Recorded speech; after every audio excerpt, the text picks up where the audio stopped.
Psaume 106.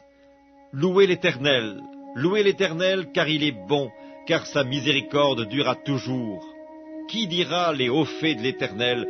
Qui publiera toute sa louange? Heureux ceux qui observent la loi, qui pratiquent la justice en tout temps. Éternel, souviens-toi de moi dans ta bienveillance pour ton peuple. Souviens-toi de moi en lui accordant ton secours, afin que je voie le bonheur de tes élus, que je me réjouisse de la joie de ton peuple, et que je me glorifie avec ton héritage. Nous avons péché comme nos pères, nous avons commis l'iniquité, nous avons fait le mal.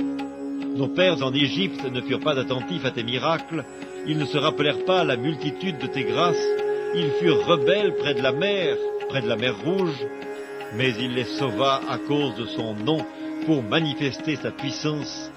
Il menaça la mer Rouge, et elle se dessécha, et il les fit marcher à travers les abîmes comme dans un désert. Il les sauva de la main de celui qui les haïssait, il les délivra de la main de l'ennemi.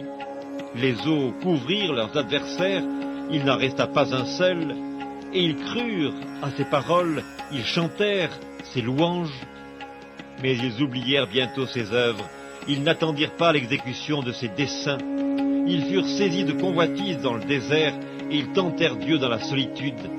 Il leur accorda ce qu'ils demandaient, puis il envoya le dépérissement dans leur corps.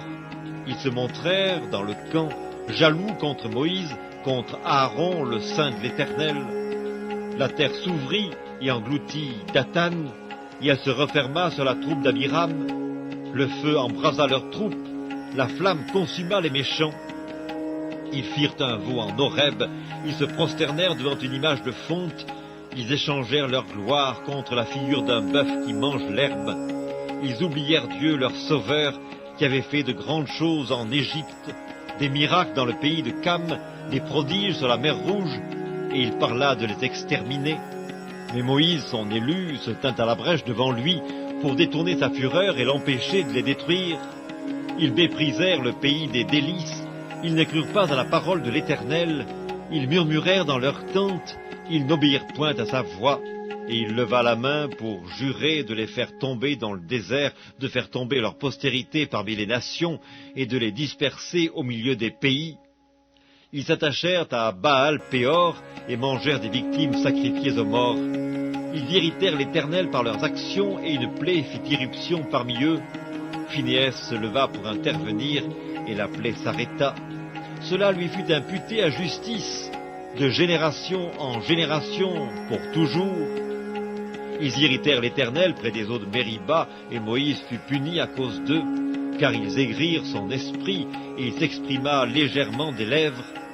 Ils ne détruisirent point les peuples que l'Éternel leur avait ordonné de détruire. Ils se mêlèrent avec les nations, et ils apprirent leurs œuvres. Ils servirent leurs idoles qui furent pour eux un piège. Ils sacrifièrent leurs fils et leurs filles aux idoles. Ils répandirent le sang innocent, le sang de leurs fils et de leurs filles, qu'ils sacrifièrent aux idoles de Canaan, et le pays fut profané par des meurtres. Ils se souillèrent par leurs œuvres, ils se prostituèrent par leurs actions. La colère de l'Éternel s'enflamma contre son peuple, et il prit en horreur son héritage. Il les livra entre les mains des nations, ceux qui les haïssaient dominèrent sur eux. Leurs ennemis les opprimèrent, et ils furent humiliés sous leur puissance. Plusieurs